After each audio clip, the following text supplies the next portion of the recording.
দেখতে দেখতে পবিত্র রমাদান মাসের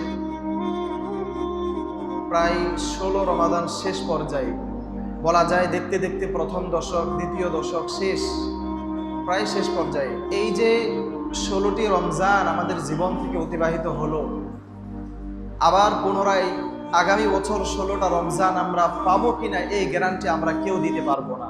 এই যে ১৬টা রমজান চলে গেল, অর্ধেকের বেশি চলে গিয়েছে, আমাদের নিজেদেরকে প্রশ্ন করা উচিত, এই ১৬টা রমজান বিদায় হয়ে গেল, আমরা কি করলাম, কতটুকু আমল করতে আমরা পেরেছি, কতটুকু আমরা কোরআন তেলাওয়াত করতে পেরেছি, কতটুকু আমরা ইবাদত করতে পেরেছি।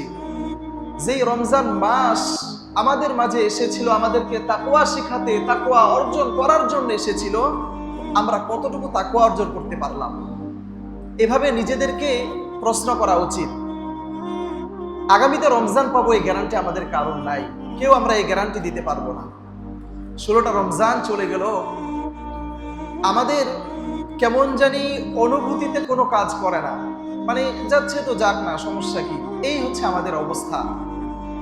আসলে রমজানের গুরুত্ব, রমজানের মাহাত্ম্য, রমজান যে আমাদের জীবনে কত বেশি কল্যাণ বয়ে আনতে পারে, এই যে রমজান বিদায় হয়ে যাচ্ছে, আমাদের কোনো কষ্ট নাই, আমাদের কোনো পেরেশানি নাই।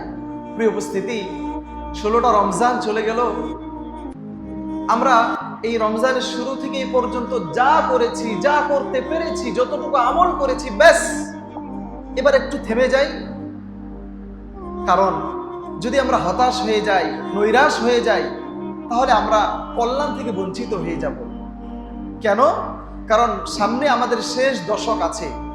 আমরা যদি এই শেষ দশক ভালো করে ইবাদত করতে পারি, নিজেকে মসজিদে আবদ্ধ করতে পারি, স্থির করতে পারি, আমি তো বলতে পারি জীবনের সর্বশ্রেষ্ঠ সময় আপনার এই রমজানের শেষ দশক হবে, ঠিক কিনা?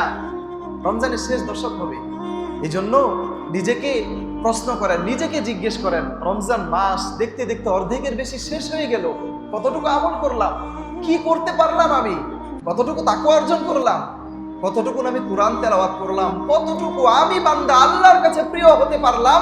নিজেকে নিজে জিজ্ঞেস করা দরকার, ঠিক কিনা? নিজেকে নিজে জিজ্ঞেস করা দরকার।